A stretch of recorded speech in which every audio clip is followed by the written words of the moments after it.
Hi, my name is Jesse Holguin, and I'm telling you about my testimony as an ex-gang member, ex-gang leader. I grew up my whole life. I always wanted to be a gang member. My whole family was gang members. Every single male in my family was a gang member. My dad, my uncles, my brothers, my cousins. Like I said, every single male in my family was a gang member. So I always grew up looking up to gangs, and that was my goal. Remember, like other kids maybe would have wanted to be a movie star or athlete or something like that. My goal was always to be a gang member. So I ended up getting into a gang very young, and since my family had a good reputation around my neighborhood where I was from, that I started trying to earn my own name, my own respect. So I started doing a lot of things to get my own reputation. But my story was, and my thing with me was, I loved guns and I loved to do shootings. So I got 16, I got arrested for a shooting, and I waited for a lot of years. But I had ended up achieving the greatest you could hope for in that lifestyle. I ended up, like I said, I was running my neighborhood. I had the power. I could say, you go do this shootings or whatever. So my story starts where I was gonna do another shooting, but me and my friends, we already had the stolen car, we already had the guns. They were just waiting for me to get off work. And my older boss was an older Christian man, and he started sharing the gospel with me. And I never heard it the way he was telling me. Like, I was raised Catholic my whole life, and I just never heard the way he was saying it. So he was telling me about Jesus and all things like that. And I told him, you know what, that sounds pretty good or whatever. Maybe one day if I ever get married and stuff like that, maybe I'll go to church. But I told him, I'm not ready. I don't want to be a hypocrite, a half-stepper. I'm not ready. I didn't tell him, as soon as I get off work, I'm going to go do a shooting because it was my foreman. But I just said, nah, I ain't ready. Maybe one day. But I told him, you know what? I don't even think I could be forgiven. I did too many things. And he told me, nah, you can't be forgiven. You never heard the story about like King David. So I'm listening. And then I was like, all right, whatever. He probably thought I wasn't listening, but I was listening. So I was a painter at the time. So I went in a room, and I didn't know how to pray or nothing like that. But I was on my knees and I was painting because I was a painter. And I just asked God, help me to change. And that night, sure enough, I went, me and my friends, we did the shooting. We got a high-speed chase, and I got crashed, and I was in the county jail. And I had 7 felonies. I already did years in the youth authority and in jail for shooting. So now it caught me in the act, everything, high-speed chase. I got 7 felonies in the county. So I was supposed to be it. I was supposed to be looking at life.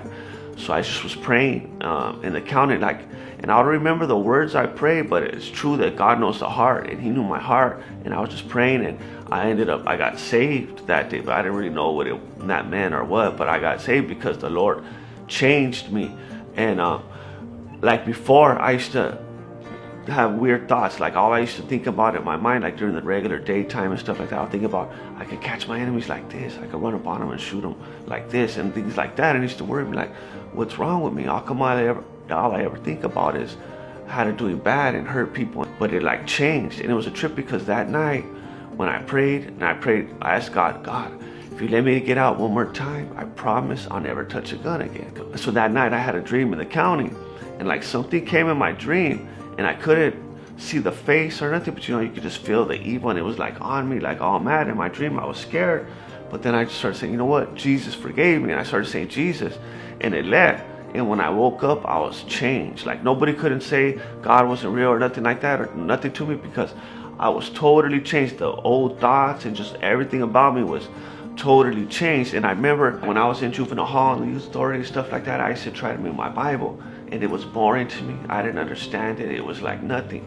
But now, after when I prayed and asked for forgiveness and all of that, I started reading the Bible, and it came alive to me. And not only did it come alive to me, I was hungry for it. And I started going to Bible studies in there in jail. Like, I was a Catholic and all of that, but I started going to with the other Christian brothers in there, going to Bible studies in there. So I was growing, and I was learning a lot about God. But the mistake that I made was I tried to walk on both sides of the fence. I tried to kick it with the fellas and all of that in there, but then read my Bible and go to church on the side. So that didn't last very long, because as soon as I went up to state, I went to a level 3 yard, and as soon as my first day on the yard, they were telling me I had to do things, this and that. So I started getting in fights, going into the hole, just getting into trouble.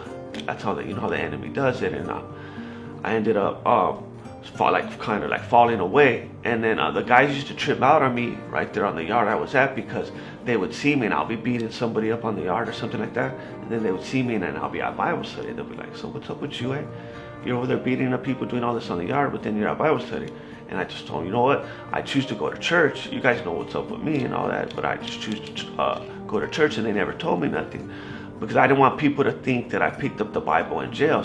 So then when I got out, the day I got out, all my family was at my house. They had me a party, all my family and all my old homeboys. So I'm right there at the party, and then all my homeboys were like, man, we're so happy you're out, that the neighborhood hasn't been the same since you've been gone. And I told them, you know what? I want to go to church. And they got mad. They were like they were all against me. So I'm arguing with all of them, even my own family, and they're all arguing with me. They're like, nah, you're just saying that because you're fresh out. You'll be back around, and you'll be back around.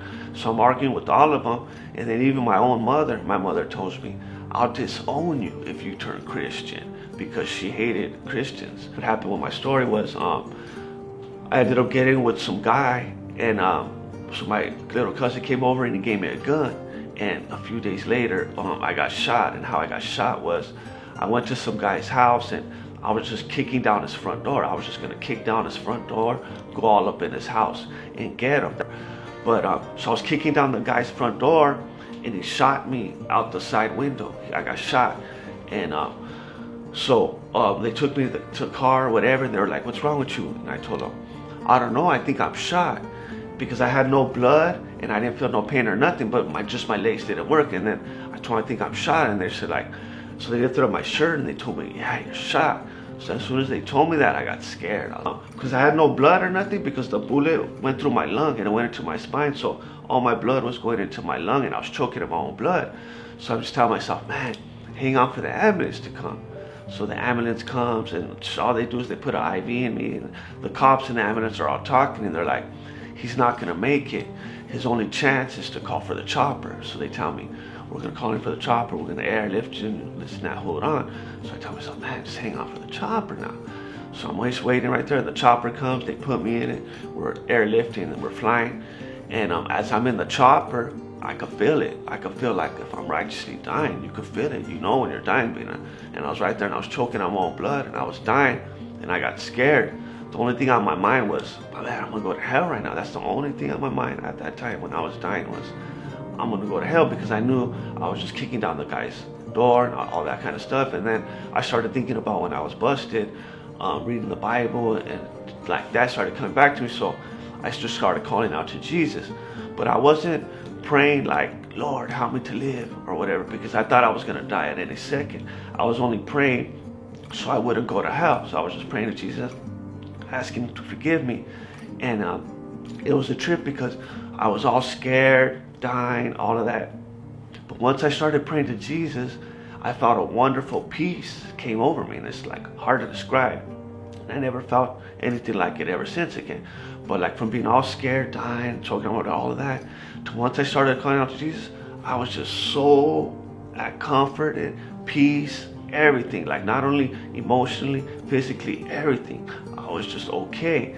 And then ever since that day, the Lord has just been using my life. Even since then, like the doctors were like, man, they were amazed when they seen me. They were like, can you go around the hospital? They told me, we never seen a guy like you before. Usually when we tell them they're never gonna walk again and stuff like that, we have to give them antidepressant medicines. But I was okay, like I am right now. The Lord gave me peace for my situation. So they were like, can you go around the hospital and try to cheer up the other patients? So I did. I was all shot up, but I would go around trying to cheer up the other patients. And just ever since then, the Lord has been using my life for many things. I started going into juvenile halls, and I was doing Bible studies with all the little kids in there. Started going into prisons and just a lot of things. I ended up being a chaplain at a hospital. I was speaking at different churches. Like God has just been using my life for many things. That's why, like I always tell people, that I was supposed to die that day, but God left me for a reason. And the reason is for right now, for anybody that's watching this, to tell you that